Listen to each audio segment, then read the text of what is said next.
वैष्णवी हगवणे हिच्या मृत्यूनंतर तिचे सासरे राजेंद्र हगवणे आणि तिचा दीर फरार होते. मधल्या 7 दिवसामध्ये नेमके ते कुठे राहिले या संदर्भात खूपच वेगळी आणि धक्कादायक बातमी समोर येत आहे. सांगण्यावरून येत आहे कर्नाटक आणि महाराष्ट्र सीमेवर असलेल्या कोल्हापूरमधील एका रिसॉर्टमध्ये त्यांची राहण्याची आणि जेवणाची सगळी VIP सोय करण्यात आली होती.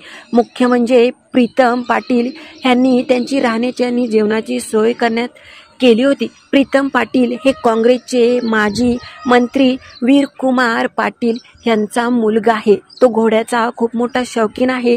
ह्याच ग्रुपमधून त्यांची राजेंद्र हगवणे आणि त्यांच्या मुलाची जवळीक वाढली होती. त्यांच्याशी ओळख झाली होती.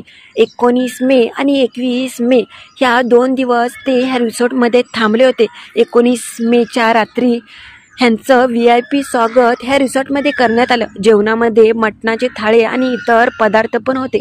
2 दिवसानंतर पोलिसांनी त्यांना अटक करण्यात आली. दरम्यान ह्या 7 दिवसामध्ये आळंदी आणि मावळ ह्या ठिकाणच्या हॉटेलमध्ये पण ते मुक्कामी राहिल्याचा पोलिसांना तपासामध्ये पुढे आले आहे.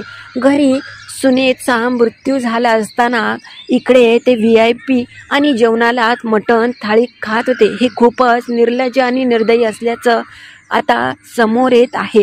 मात्र पोलिसांनी अटक करून त्यांना चांगलीच कठोर कारवाई केली आहे. या आरोपींना ताब्यात घेतल्यानंतर इतर आणि अजून काही कलम लावली आहेत.